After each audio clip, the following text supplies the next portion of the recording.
Hello and welcome to BYJU'S Exam Prep IAS. Very warm good morning to everyone. I hope all of you are doing good. I welcome you all to today's live session of the Hindu Newspaper Analysis, a session where we discuss the most important news stories in the Hindu newspaper from both the prelims and the mains examination point of view.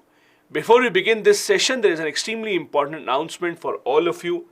This is about the National Scholarship Test, specially designed for those who are planning to appear for the 2024 UPSC Civil Services Examination. This scholarship test will be held on the 24th of September at 11 a.m. This test gives you a chance to win up to 90% scholarship on our programs. Make sure you do give this test. Make sure you test your preparation, see how many marks can you score here, and based on your performance, you will be awarded scholarship from our courses. The link to register for the scholarship test is given in the description of the video. Do that as soon as possible. You can register as late as 6 a.m. on the 24th of September. Now, these are the topics that we have taken up for today's discussion. We'll be starting our discussion with an article written on the importance of having all the countries on board about outer space. Basically, the author here is saying that now that most countries in the world are involved in a race to reach the moon, to reach the space, and to reach the unexplored territory, it's important to have a treaty to make sure that we are not harming our own interests in this race. Second article is about Vietnam, that is emerging as a key partner in America's foreign policy. As you know, Joe Biden, now directly from the G20 summit, went to Vietnam and then he went back to America. So we'll be discussing why is Vietnam gaining importance both for America and for India as well. Third article is about the 3 years completion of the Abraham Accords. Abraham Accords was an initiative by the US when Donald Trump was the president of the US. It was an accord to make sure that the relationship in West Asia, mainly the countries such as Saudi Arabia, UAE, etc., the relationship normalized with Israel. 3 years have been completed for this accord, and we'll now see and assess whether this accord has been successful. What are the outcomes of this accord? Then there's an ongoing tussle between the central government and the Delhi Waqf Board. We'll be discussing what that issue is. What is a Waqf Board? How does it work? And what is the issue between these two? From the prelims examination point of view, first we'll be discussing the ICMR, in order to detect the Nipah virus that is spreading in Kerala, has given a go-ahead to the Truenat test. Truenat test usually is used for detection of tuberculosis. We will be discussing the significance of this test. Then the Supreme Court will hear a challenge to Section 6A of the Citizenship Act. This Section 6A mainly is related to the Assam Accord. It gives certain immigrants the right to be called as citizens and reside in Assam. There has been a challenge to that the Supreme Court will hear in about a month's time. And in the end, discovery of oldest yet fossils of a plant-eating dinosaur found in Rajasthan. This happened a few days back, but it has been covered in the Hindu newspaper today. So let's begin with the very first article. The first article here again is about the idea of having some common international laws in place for global common areas. Now, there are certain areas which are considered as global commons. In simple terms, global commons are those areas which are not sovereign territory of one specific nation. These are areas which have to be respected and where everyone has a right. For example, Antarctica. Now, you know, there is no permanent government of Antarctica. There are no permanent citizens of Antarctica. Similarly, the North Pole, or the South Pole is a part of Antarctica, but the North Pole as well. Then, outer space. We have had multiple treaties signed between different countries in order to make sure that we have a common set of goals and rules to be followed whenever any country carries out such an exploration. But now the concern is, now that we see every country being involved in a race to the outer space. Look at India. We just had the Chandrayaan 3, we just launched the Aditya mission, now we are going towards Gaganyaan. Other countries are also planning the same. At such a point, we have to decide whether it is just for these countries to go on in a race to acquire as much territory as possible. The author here gives an example of Antarctica. of what happened in Antarctica and what we can learn from this. He takes us back to over 100 years. Over 100 years ago, there were two people, one from Britain, Robert Scott, and one from Norway, that is Roald Amundsen. These two people at the same time decided that, okay, we will be the first people to go to the South Pole, that is the southernmost part of the earth. In this race, it was Amundsen who won. His crew was successful, while Robert Scott and his crew members lost their lives due to bad weather. Now, because he was from Norway and the first person to reach there, he planted the flag of his country and also named the South Pole camp Polhem, meaning pole home in Norse, that is the language of Norway. He renamed the Antarctic plateau as King Haakon VII's Plateau.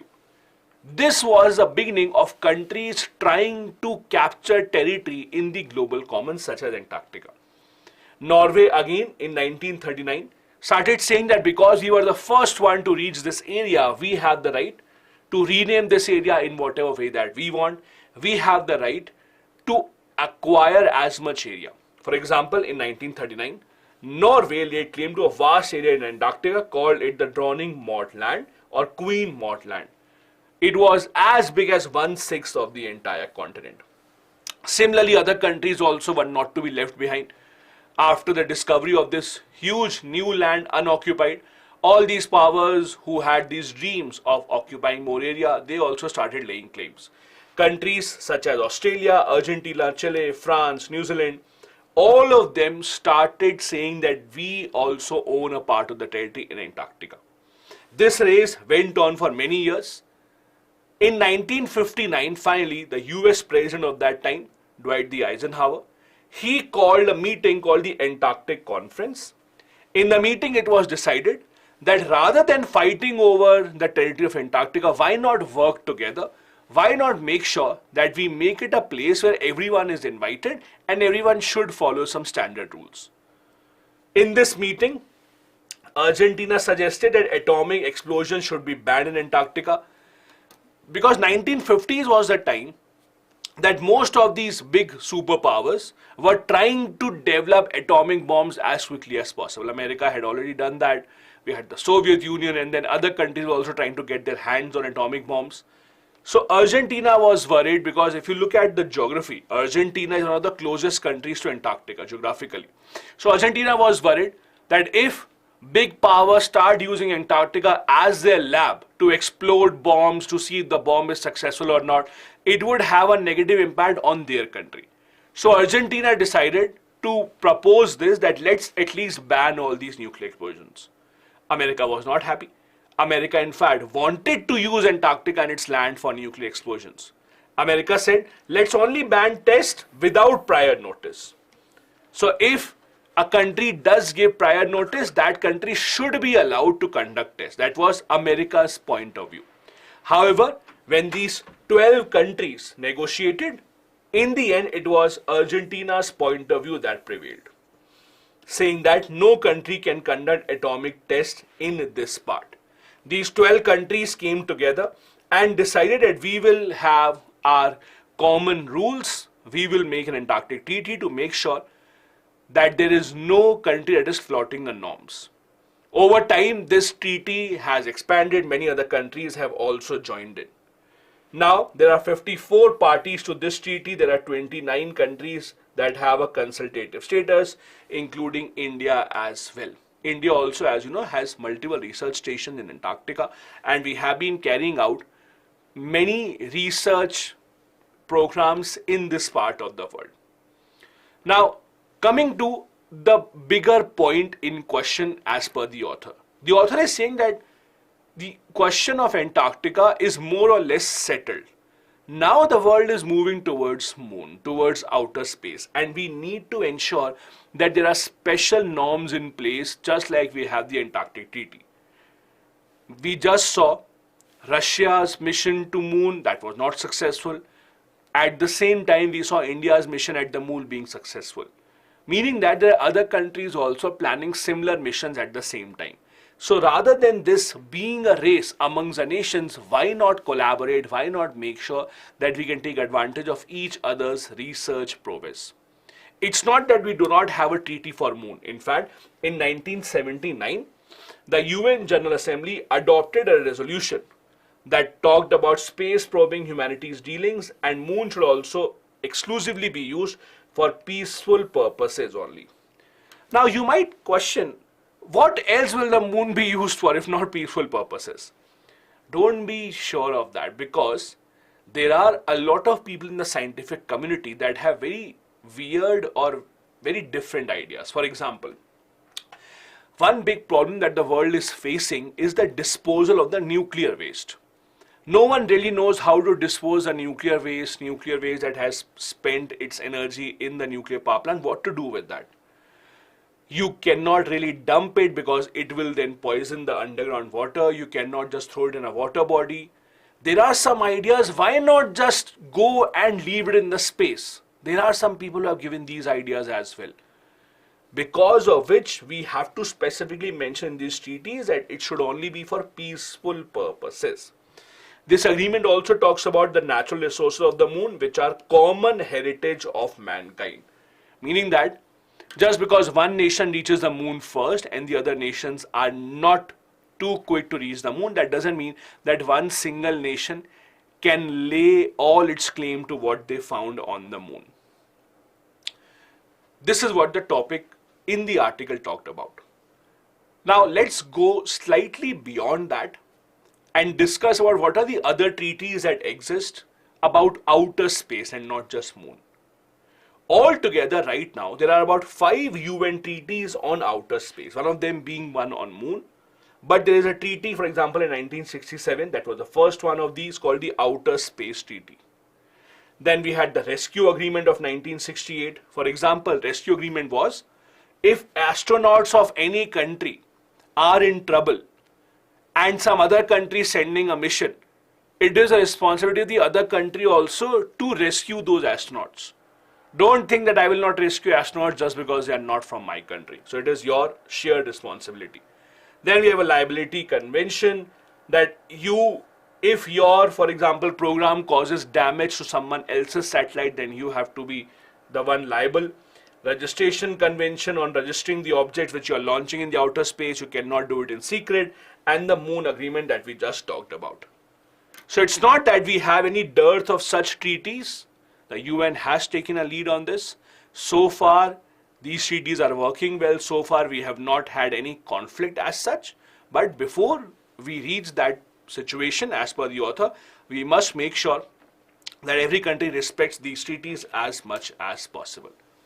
The Antarctic Treaty, which the author here is talking about, as I said, is a treaty that was initiated by the 12 countries coming together on the initiative of the American president. It officially came into force in 1961, and other nations also have become a part of it since then, including India.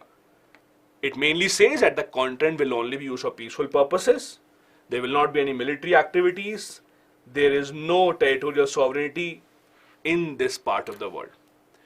Also, if you read world history and contemporary history, you will see there are a lot of myths and a lot of rumors about Antarctica. I'll tell you one very, very big rumor about Antarctica. One rumor is that at the end of the Second World War, when Hitler was supposedly killed or died by suicide, you all know that his dead body was never found. So there are many rumors that maybe Hitler escaped. Some people say he basically changed his appearance, escaped in other parts of Europe. Some people also say that Nazi Germany at the time of Hitler was conducting a lot of experiments in Antarctica. Maybe they were trying to build a base for their soldiers if they have to escape in Antarctica. So there are even allegations that maybe Hitler and his team are preparing a haven. If they have to escape, maybe they can come here. None of these rumors have been confirmed, but yes, there are a lot of rumors attached to this part of the world. Moving on to the second article for the day. It is about Vietnam and why it has become so relevant. Vietnam has become relevant for a lot of reasons. Whenever we think and read in the international media that companies may be moving out of China, China's manufacturing may be declining, we in India become extremely optimistic, hoping that now the companies will come to India. But we forget about another small country in the southeast part of Asia, that is Vietnam. Vietnam has slowly emerged as a hub of manufacturing, with a lot of nations, with a lot of companies diverting their manufacturing from China to Vietnam. A lot of phone chargers, for example, if you use them, you just see it would be written made in Vietnam. A lot of apparels you will see are made in Vietnam. So Vietnam is emerging as a manufacturing hub especially. But this article is mainly focusing on Vietnam's relationship with the US.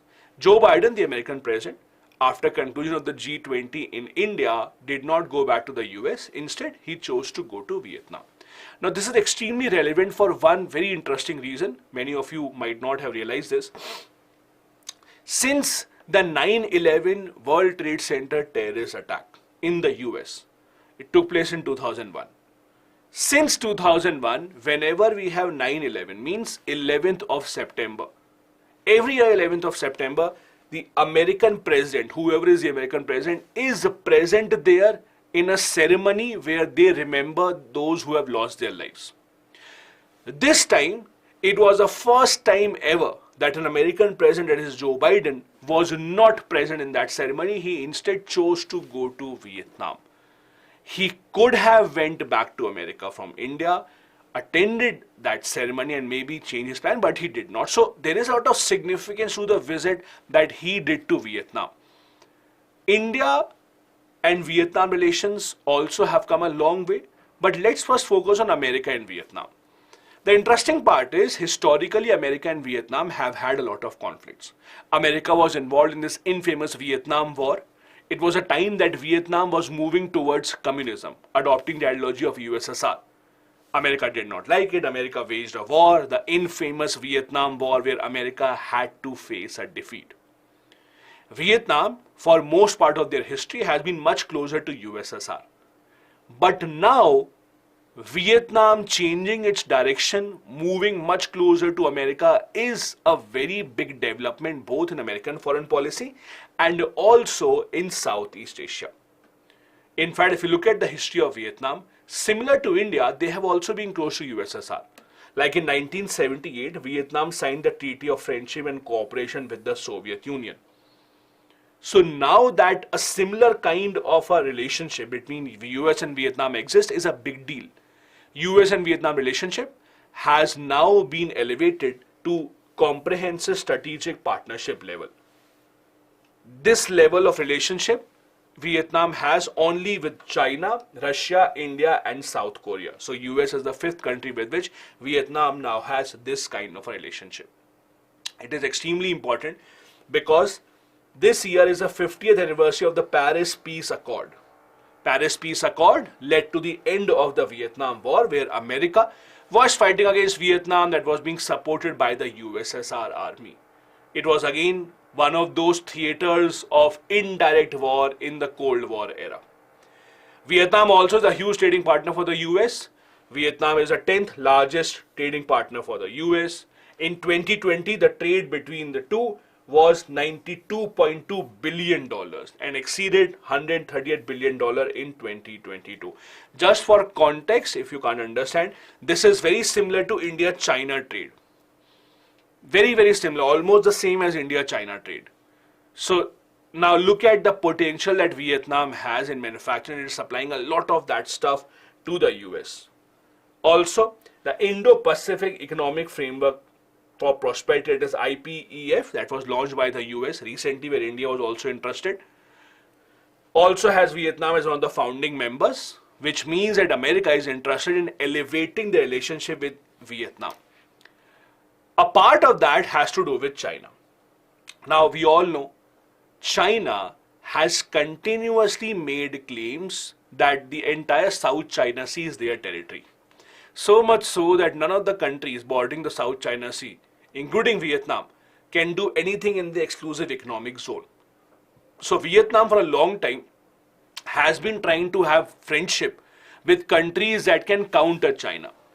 Vietnam has tried to convince India to send ONGC Videsh Limited to explore oil and gas in the South China Sea.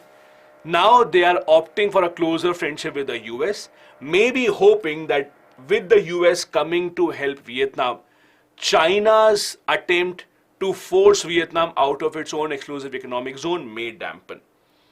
Other problem that Vietnam has is Vietnam mostly imports its weapons from Russia. But now that Russia is facing multiple sanctions from US and the Western nations, this has also become problematic. So Vietnam is also trying to find out other alternate ways to get weapons. India, in fact, is also one of those countries that are trying to sell a lot of weapons to Vietnam. We have offered multiple line of credits also to Vietnam to buy weapons from us, and we have supplied them with multiple Navy ships as well.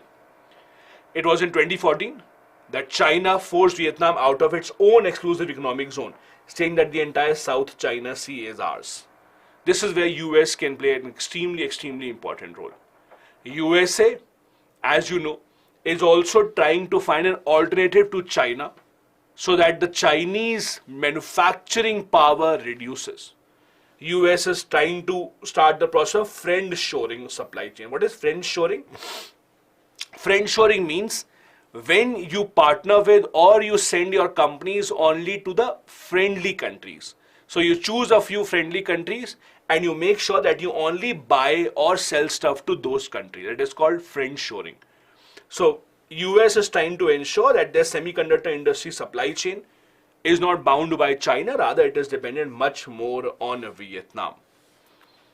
This is a location of Vietnam, just in case you had any doubt. As you can see, the South China Sea here, which is an important part of their exclusive economic zone, but Vietnam is not allowed by China to export any mineral wealth here.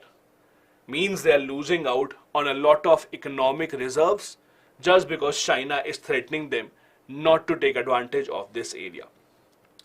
Now let's focus on India-Vietnam for a bit. India-Vietnam relationship, although the trade is not extremely high, but we have had a very fruitful relationship with Vietnam. Vietnam, as you know, is a part of the ASEAN group. Amongst the ASEAN group also, we have extremely close relationship with Vietnam. We have had multiple continuous meetings. We have even been offering them multiple line of credits to buy weapons from India. In 1992, we established extensive economic ties where India offered our expertise for oil exploration, agriculture and manufacturing as well. Since 2016, the two sides are at a level of comprehensive strategic partnership that continues even today. We collaborate with Vietnam on a lot of different issues. For example, in terms of trade, the bilateral trade has grown year on year. It is now about $14.14 billion. Now, not very high, not as high, not even near close to what US-Vietnam trade is, because for us, most of the electronic stuff, this comes in from China rather than Vietnam. But even then, the number is increasing. India also has been offering help to Vietnam under our program called the ITEC. In case you are not aware of ITEC, I would suggest you to read a bit about this. After our independence, Indian government started this program called the ITEC. The aim was that we will help developing countries and poor countries around the world by giving them our technical expertise in agriculture, etc. For example, a lot of African countries have been getting help from India under the ITEC program. IGNU offered a lot of scholarship, IGNU courses are offered, our agriculture expertise is offered. Many of our farmers are sent by the government of India to other countries to help the other countries understand the nuances of farming. Vietnam also has been included here. Both the sides have common platforms to interact like ASEAN, East Asia Summit, WTO, etc. As I said, India also eyes a big defense market in Vietnam. We have been helping Vietnam with patrol boats, especially for their border guard forces. We have also ensured that our defense partnerships just becomes better and better by 2030. One important thing here is, see, not every country in the world can afford to buy weapons from US, France, Israel, Russia. These are pretty expensive top of the line weapons. For other countries where they also need weapons for their defense, but they can't afford to pay so much money, this is where India is trying to capture that market. We have been trying to make sure that these countries, especially in our neighborhood, see the importance and the cost effectiveness of India's weapons, and Vietnam features in that Indian plan. Next article is again from International Relations. this time on Abraham Accords. When Donald Trump was the American president, many people made a lot of fun of him, that he is not doing anything substantial, he's a very eccentric person, he doesn't know what he is talking about. But one big achievement that we saw during his presidency was the signing of the Abraham Accords. In simple terms, Abraham Accords was an accord between Israel and the UAE, along with Bahrain as well coming in. The background is, ever since the formation of Israel, most nations in West Asia have not had great relationship with Israel. Many of them consider them as illegal occupants. Many of them say that they illegally acquired Palestine's area, they should not belong here. Many of the West Asian nations, or what you call as Middle East, have fought wars with Israel. As you know, Israel's closest friend and ally is the US. So US has been trying to normalize Israel's relationship in the neighboring countries, and they have been particularly successful in doing that. An initiative in that regard was the Abraham Accord, that Israel and these two countries will sign an initiative saying that we will help each other, we will improve and normalize our relationship. Then we also had Morocco coming in. Morocco also joined this, and other countries in the Middle East also have now initiated normalizing of relationship. In fact, Saudi Arabia also, which was once considered as an arch rival of Israel, they also now seem to be normalizing relationship. I'll give you a very simple example. If you have to reach Israel, let's say you are from Asia, and from Asia you're flying and you have to reach Israel, the easiest way would be that you go over Saudi Arabia. For a very, very long time, Saudi Arabia did not allow any flights to go over its airspace if you have to go to Israel. So I'll just show you a map so that it becomes clear. Okay, so if you see this, this is Israel. As you can see, the green part. So if you're coming from Asia, mostly you'll have to fly over Saudi Arabia to reach Israel. For most parts of Israel's history, Saudi Arabia never allowed any flight to do that. The first flight that they allowed, or the first company that Saudi Arabia allowed that, okay, you can use our airspace to reach Israel, was Air India. Air India was the first airlines that was allowed that, okay, you would use our airspace, no issues. After that, very recently, they've started to open up, they've started to allow other flights as well. We have seen even secret meetings happening between Saudi Arabia and Israel now, where representatives of the two sides are meeting each other. However, Saudi Arabia may not have come out in the open to accept the relationship. These countries at least have come out in the open and have accepted the relationship that they have with Israel now. This Abraham Accord has completed 3 years. It is expanding even further. Other North African countries may also be seen as joining this very, very soon, after Morocco has also joined this.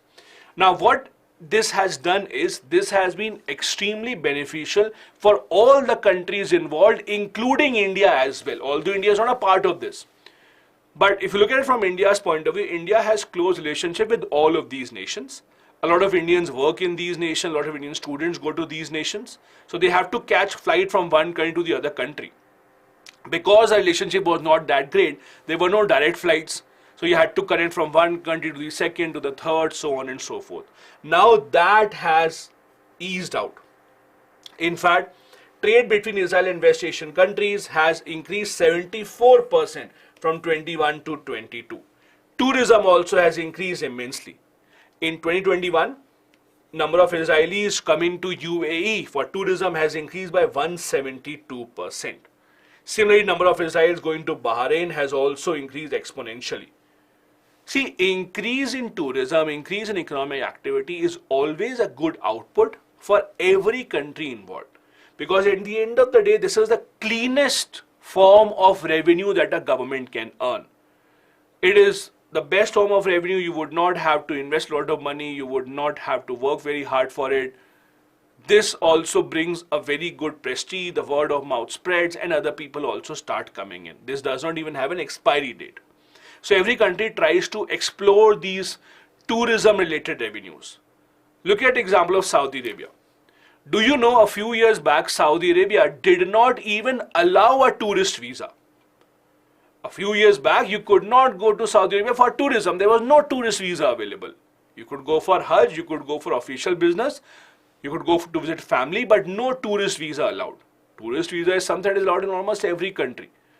Now come to this date, Saudi Arabia is giving ads in the IPL of Saudi tourism. So this is how the world has changed, where every country has realized the potential that tourism holds. Indians in the Gulf especially would be benefited out of this. They can have direct flights between the UAE and Israel. It would improve access to universities and other study programs. Israel also has benefited, and so has the other countries with other projects. For example, Prosperity Green and Blue Agreement. It's an important agreement that was recently signed between Israel, UAE and Jordan, under which 600 megawatts of electricity will be supplied to Israel and it would be established in Jordan. In return, desalination plant in Israel would be set up and it would supply 200 million cubic water to Jordan. As you know, Israel has mastered a lot of technologies over the years, including the desalination technology, because they literally are built in a desert. So how do you have adequate water for your drinking and other purposes? Israel has mastered this technology and they're ready to help the partner nations with that. Even the private sector has seen more investment coming in. India also is now finding it easier to collaborate with the two sides. Earlier we had to do a balancing act so that both the sides are on good terms with us. Examples of I2U2, India, Israel, UAE and US is a prime example of how Israel and UAE are now much closer to each other. Youth especially can benefit because of access of education improving. You can now take up different programs, move around all this region much easily. You know, one of the reasons why Europe has always been a preferred place, not just for tourism, but for study, etc. as well. The reason being what they have done very successfully is that they have been able to dissolve their borders. With the EU coming in, you just require, for example, one Schengen visa and you travel all around EU. You don't have to go to every single country, have different documents. Similarly, for students, you study in one university, you take up another course in some other country, you don't have to require any special documents. This is where other parts of the world have to learn, and this is what West Asia is also trying to do. With these kind of agreements, when the countries come closer to each other, the potential and the opportunities provided to the people visiting are immense. If you look at the history of Israel ever since its formation, it has gone on a war directly or indirectly with almost every country in the region. The Palestinian cause, as it is called, was supported by multiple nations, Saudi Arabia, UAE. Officially, they still do support it, but now, just because Saudi Arabia supports Palestine is not a reason that they will not talk to Israel. Similarly with UAE, just because they support the cause of Palestine doesn't mean that they will not talk to Israel, because everyone has realized that Israel is here to stay. They can't be removed. So it's better to coexist with them. It's better to have a friendly relationship with them so that you can actually convince them to have laws and policies which are favorable to Palestinians rather than fighting against them. And this is what we are seeing here. The next article is about a tussle that is ongoing between the central government and the Delhi Waqf Board. To understand this, let's first understand the idea of what is Waqf. Let's understand this in very simple terms. If there is a Muslim person who has a lot of property, you want to donate your property, let's say, for charitable purposes. That is called Waqf. So Waqf is when you donate some property for charitable purposes. For example, you want that a free school will be opened up in your land or a hospital will be opened up in your land. Who takes care of this property? To take care of this property, a kind of a trust is formed that is called a Waqf Board. A lot of people, for example, not when they're alive, but mostly when, let's say, a lot of Muslims, when they die, in their will they will write that my property, I am donating it to Waqf. So meaning that that property will now be under control of the Waqf board, and the Waqf board will run as a trust, and they will now use the property for charitable purposes as good or as better as possible. However, there are some issues with this. The issues being the working of the Waqf board a lot of times comes into a lot of microscopic scrutiny. Many people allege that these properties are not being used properly for everyone's good. Many people say that charitable purposes are not being defined well.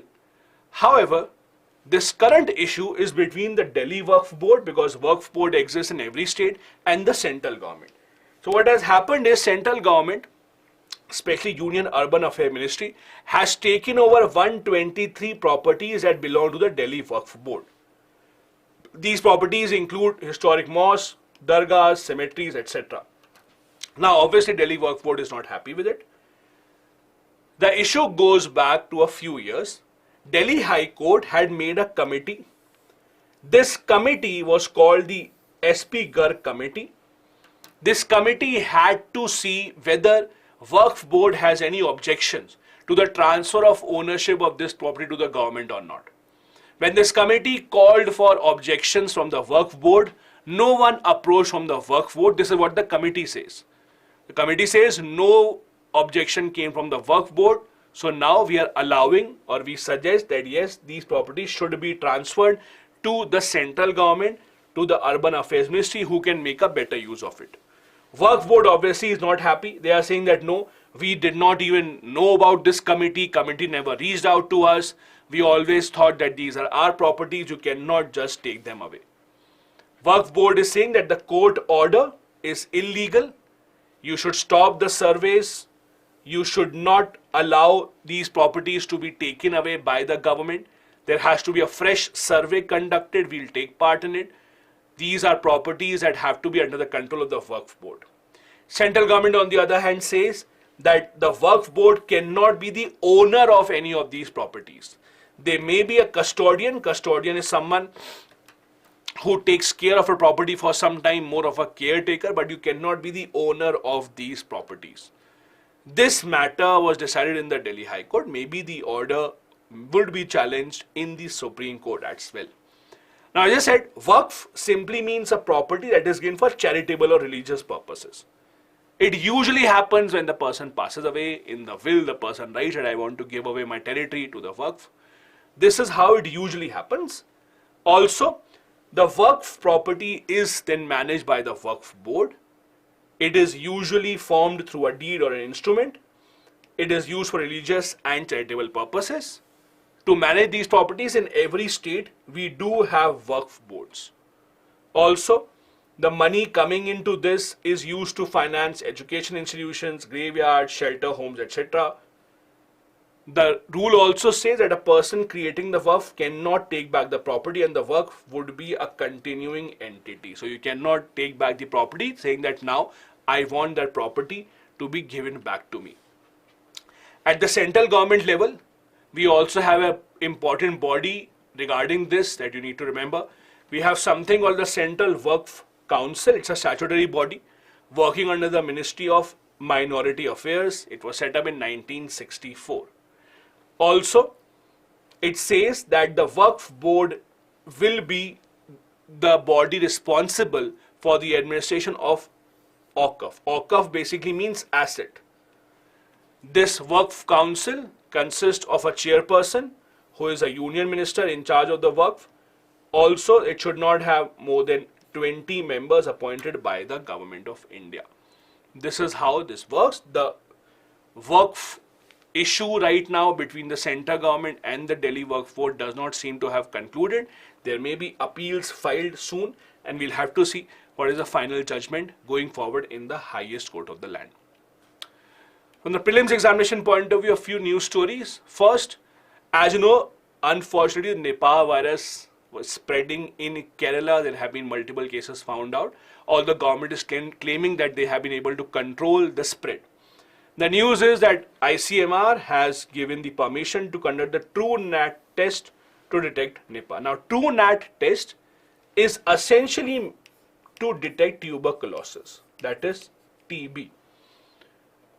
This is the most important fact that you have to remember from here.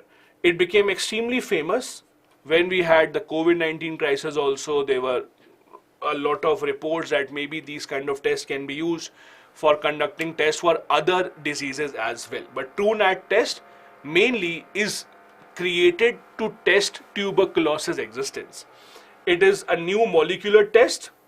Its specialty is that it can test TB in 1 hour, and it can also test for resistance to drug, that is rifampicin. As you know, the people who have TB have another problem, that is drug resistant TB. For example, this is the medicine that you usually take in tuberculosis, rifampicin. But if your body is not responding to it, if your body is resistant to it, then you have to be given some other medicine. This test can also tell you if your body is resistant to this medicine, that is rifampicin. It shows a similar accuracy to the WHO approved commercial line probe assays. This is an Indian invention. It has been developed by Goa-based Moblio Diagnostics. Do remember this. And it has been found to be extremely successful in other diseases as well, and not just in case of the TB disease. Then one more news story. Supreme Court in about a month's time may take up challenge to Section 6A of the Citizenship Act. To understand this, let's try and understand the idea of Assam Accord, because all this problem is related to the issue of Assam Accord. Let me take you back to the 1980s. In 1980s, there was a huge agitation in Assam. The agitation was about the illegal immigrants coming into Assam, especially from Bangladesh. The residents of Assam claimed that their jobs, their resources are being taken away by illegal immigrants coming in from Bangladesh. Now the history is, in 1971, Bangladesh was created. Even before 1971, there was a lot of immigration illegally from Bangladesh to India. As long as Bangladesh was not created, this immigration was fine, it was understandable, because the Pakistan army was killing its own citizens, so people were coming here to save their lives. The problem was, even after creation of Bangladesh, we had people still coming in search for better economic opportunities. In Assam, there was this huge agitation, mainly led by the student leaders in Assam. This led to an agreement between the central government, led by Rajiv Gandhi, and the student leaders in Assam. This agreement was called the Assam Accord. This was called the Assam Accord. In simple terms, what was the Assam Accord? The Assam Accord said that after a certain date, that is after 25th of March 1971, whoever came to Assam illegally will be sent out. Whoever came to Assam illegally will be sent out. That was 25th of March 1971. But what about those who came before that?